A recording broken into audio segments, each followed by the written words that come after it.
নমস্কাৰ ছাত্ৰ ছাত্ৰীসকল, তহঁতক সবকে তহঁতৰ নিজৰ ইউটিউব চেনেল এডুকেয়াৰ মেথছ লৈ স্বাগতম। আজি মই দশম শ্ৰেণীৰ পঞ্চম অধ্যায়ৰ 5.1 অনুশীলনীৰ 4 নম্বৰ প্ৰশ্নটো কেইটামান অংক সলভ কৰিবলৈ লৈছোঁ। ইয়াত বহুত কেইটা অংক আছে, তাৰ ভিতৰত মই আগৰ এটা ভিডিঅ'ত দুটা অংক দিছিলোঁ। কিছুমানে কমেণ্ট কৰি বাকীবিলাকো সলভ কৰি দিবলৈ কৈছে, গতিকে মই সলভ কৰিবলৈ লৈছোঁ। আজি মই ইয়াৰে কেইটামান অংক সলভ কৰি দিম। ভালকৈ মনোযোগেৰে ফাৰ্ষ্টৰ পৰা লাষ্টলৈকে গোটেইখিনি চাবা। প্ৰশ্নটো আছিল কি, তলৰ কোনবোৰ সমান্তৰ প্ৰগতিত আছে যিবিলাকে সমান্তৰ প্ৰগতি গঠন কৰিছে তাৰ প্ৰতিটোৰে সাধাৰণ অন্ত ডি নিৰ্ণয় কৰা আৰু পৰৱৰ্তী তিনিটাকৈ পদ নিৰ্ণয় কৰা। ঠিক আছে, কোনবোৰ সমান্তৰ প্ৰগতিত আছে এইটো আমাক আগতে বাহিৰ কৰিব লাগিব। তাৰপিছত যিবিলাক সমান্তৰ প্ৰগতিত আছে সেইবোৰৰ সাধাৰণ অন্ত ডি আৰু পৰৱৰ্তী তিনিটা পদ নিৰ্ণয় কৰিব লাগে। তো এটা প্ৰগতিৰ গঠন আমি আগতে পাইছোঁ। প্ৰগতি এটা সাধাৰণ ৰূপ হৈছে A1 প্লাছ ডি, A3 হ'ব A2 প্লাছ ডি, এনেকৈ ডিটো আমি প্লাছ কৰি বাহিৰ কৰি থাকিম। A1 আমি কি পালোঁ 3, A2 হ'ব 3 প্লাছ √2, A3 হ'ব 3 প্লাছ 2 √2, A4 হ'ব 3 প্লাছ 3 √2, এনেকৈ গৈ থাকিব। আমি প্ৰথম টাৰ্মবিলাক আমি এ নধৰি T1, T2, T3 ধৰিব পাৰোঁ। ইয়াত T1 ইজ ইকুৱেল টু হ'ব 3, T2 হ'ব 3 প্লাছ √2, T3 হ'ব 3 প্লাছ 2 √2 আৰু T4 হ'ব 3 প্লাছ 3 √2। ঠিক আছে, এই কেইটা পদ আমাৰ চাৰিটা পদ দিয়া আছে। আৰু কৈছে আমাৰ কি, কোনবিলাক প্ৰগতিত আছে আৰু যিবিলাক প্ৰগতিত আছে তাৰ পৰৱৰ্তী চাৰিটা পদ তিনিটাকে পদ আমাক নিৰ্ণয় কৰিব লাগে। তেতিয়াহ'লে আমি এতিয়া কি কৰিম, আমাৰ ডি নিৰ্ণয় কৰিম। ডি হ'ল আমাৰ দ্বিতীয় পদৰ পৰা প্ৰথম পদটো মাইনাছ কৰিব লাগে, তৃতীয় পদৰ পৰা দ্বিতীয় পদ মাইনাছ কৰিব লাগে। তাৰমানে পিছৰ পদটোৰ পৰা তাৰ আগৰ পদটো মাইনাছ কৰি যিটো ডিফাৰেঞ্চ পাওঁ সেইটোৱে হ'ব আমাৰ ডি। এতেকে T2 minus T1 is equal two কি পাম আমি, T2 হ'ল আমাৰ 3 প্লাছ √2, 3 প্লাছ √2 মাইনাছ T1 হ'ল আমাৰ 3, তেনে আমি ইয়াত লিখিলোঁ 3। এতিয়া দেখা ইয়াত প্লাছ 3 আৰু মাইনাছ 3 এই দুটা কেঞ্চেল কৰিব পাৰোঁ। ইজ ইকুৱেল টু থাকিব কি √2, এইটো √2 থাকি গ'ল। তাৰপিছত আছে T3 মাইনাছ T2 উলিয়াম আমি, T3 minus T2 is equal two T3 কি আছিলে 3 প্লাছ 2 √2, 3 প্লাছ 2 √2 মাইনাছ T2 কি আছিল আমাৰ 3 প্লাছ √2। তেনেহ'লে এইটো ব্ৰেকেট দিব লাগিব, 3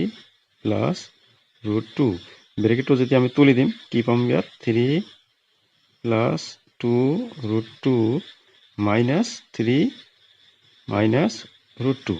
এতিয়া দেখা এই প্লাছ মাইনাছ 3 প্লাছ 3 কেঞ্চেল যায়, ইয়াত আছে 2 √2 মাইনাছ √2। তেতিয়াহ'লে 2 √2ৰ পৰা এটা √2 যদি আমি বিয়োগ কৰি দিওঁ তেনেহ'লে হ'ব এটা √2 পাম। এইটো মনত ৰাখিবা, ৰুট থকা সংখ্যাৰ এইটো যেনেকৈ আমি এক্সৰ পৰা যেনেকৈ মাইনাছ কৰি দিওঁ এনেকুৱা 2x মাইনাছ x, তেনেহ'লে আমি কি পাওঁ x। ঠিক একেদৰে 2 √2 মাইনাছ √2, এই √2 ইয়াত √2 যদি আমি চলকৰ নিচিনাকৈ ধৰোঁ তেনেহ'লে 2 √2 দুটা √2 আছে, তাৰ পৰা এটা √2 বিয়োগ কৰি দিলে এটা √2 পাম। ঠিক আছে, আচ্ছা। তাৰপিছত T4 minus T3 is equal two T4 কি আছিলে আমাৰ 3 প্লাছ 3 √2, 3 প্লাছ 3 √2 মাইনাছ T3 হ'ল আমাৰ 3 প্লাছ 2 √2। নহ'লে ইয়াতো ব্ৰেকেট লাগিব, 3 প্লাছ 2 √2। আচ্ছা, এতিয়া ব্ৰেকেটটো আমি উঠাই দিম, 3 প্লাছ 3 √2 ব্ৰেকেট উঠাই গ'লে মাইনাছ আছে যিহেতু বাহিৰত, গতিকে দুয়োটাই মাইনাছ হ'ব, মাইনাছ 3 আৰু মাইনাছ 2 √2। তেনেহ'লে এই মাইনাছ 3 প্লাছ 3 কেঞ্চেল গ'ল। ঠিক আগৰটোৰ নিচিনাকৈ 2 √2ৰ পৰা √2 বিয়োগ কৰি যদি √2 পোৱা গৈছে তেনেহ'লে 3 √2ৰ পৰা 2 √2 বিয়োগ কৰি দিলে আমি এটা √2 পাম, ইয়াতো হ'ব √2। এতিয়া দেখা T2 মাইনাছ T1 পাইছোঁ আমি √2, T3 মাইনাছ T2 এইটোও পাইছোঁ আমি √2, আৰু এতিয়া T4 মাইনাছ T3 পালোঁ √2। আমি তেনেহ'লে কি লিখিব পাৰোঁ, এতেকে T2 মাইনাছ টাৰ্ম 1, T মানে term is equal two T3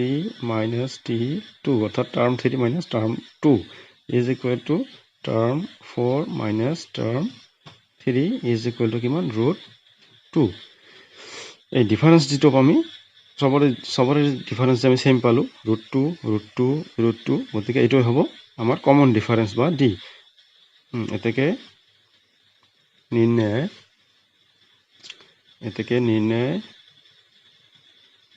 D is equal two কিমান পালো আমি √2 এতিয়া দেখা পৰৱৰ্তী পদবিলাক আৰু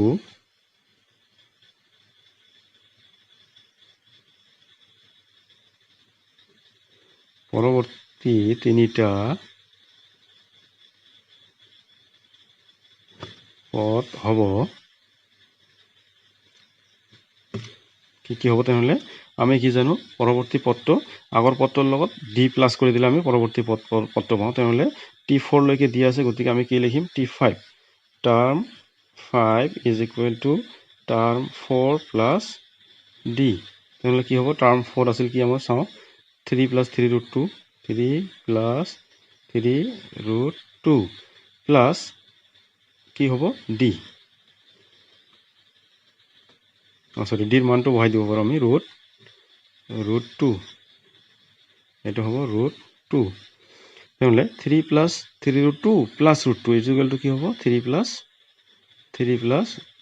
√2 আছে তাৰ লগত আৰু এটা √2 যেতিয়া আমি যোগ কৰিম তেতিয়া কি হ'ব এইটো 4 √2 তেনেহ'লে আমি 5 নম্বৰ পদৰ টাৰ্মটো কি পালো 3 প্লাছ 4 √2 ঠিক একেদৰে টাৰ্ম 6 ইজ ইকুৱেল টু কি হ'ব তেনেহ'লে term 5 plus D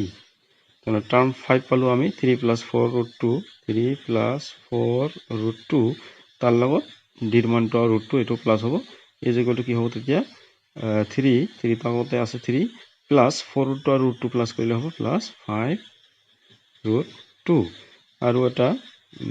term 7 is equal two তেনেহ'লে term 6 plus D is equal to term 6 হ'ল আমাৰ 3 প্লাছ 5 √2 3 প্লাছ 5 √2 3 প্লাছ 5 √2 প্লাছ তাৰ লগত এটা ডি প্লাছ হ'ব √2 তেনেহ'লে 3 প্লাছ 5 √2 লগত √2 যেতিয়া যোগ হ'ব তেতিয়া হ'ব 6 √2 তেনেহ'লে এইকেইটা হ'ল এনচাৰ ডিৰ মান পালো আমি √2 আৰু পৰৱৰ্তী তিনিটা পদ হ'ব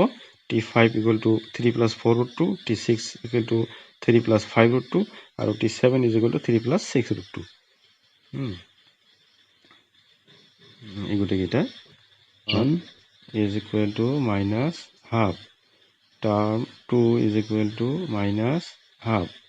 term 3 is equal to minus half term 4 is equal to minus half সববিলাকে মাইনাছ হাফ সমান্তৰ প্ৰগতিৰ এইটোৱে আসল বস্তু এইটোৱে সাধাৰণ অন্তৰটো ডিটো এইটো দ্বিতীয় পদৰ পৰা প্ৰথম পদটো বিয়োগ কৰি দিলে যে ডি পোৱা যায় এইটো বুজি পালে হ'ল আৰু একো নাই এইখিনি কনসেপ্ট বৰ্তমানলৈকে তেনেহ'লে T2ৰ মান হ'ল মাইনাছ হাফ তাৰপিছত এইটো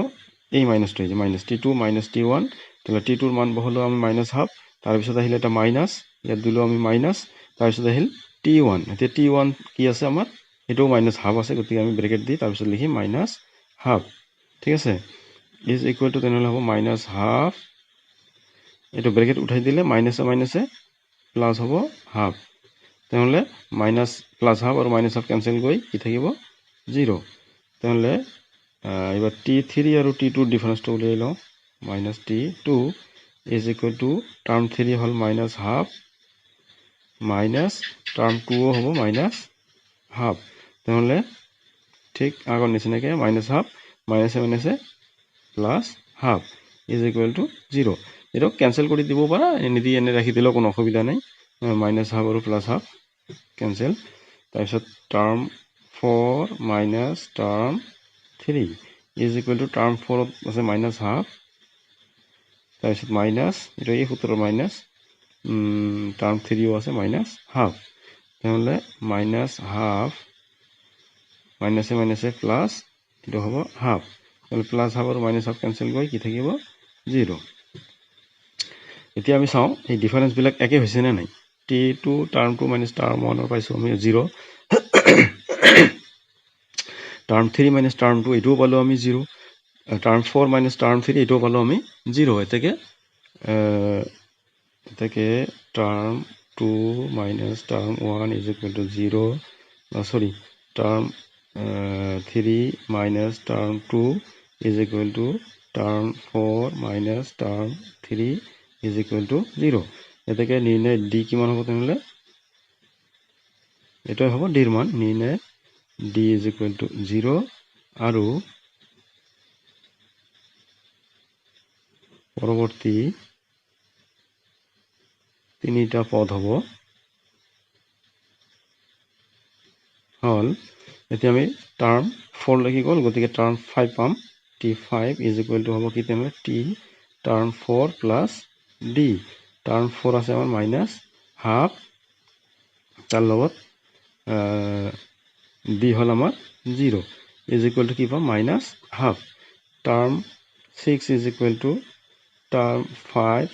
প্লাস d টার্ম 5 হল আমাৰ মাইনাস হাফ ইয়াত পাইছো আমি term 5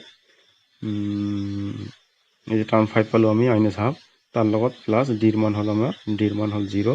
is equal to minus half term আৰু এটা পদ লাগে term 7 is equal to term 6 plus D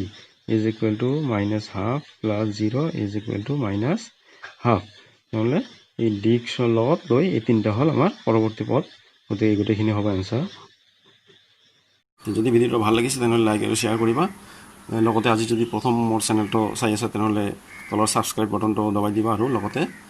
ঘণ্টা বাটনটো দবাই দিবা যাতে মোৰ প্ৰতিটো নতুন ভিডিঅ'ৰ নটিফিকেশ্যন সোনকালে পোৱা থেংক ইউ পিছৰ ভিডিঅ'ত আকৌ দেখা হ'ব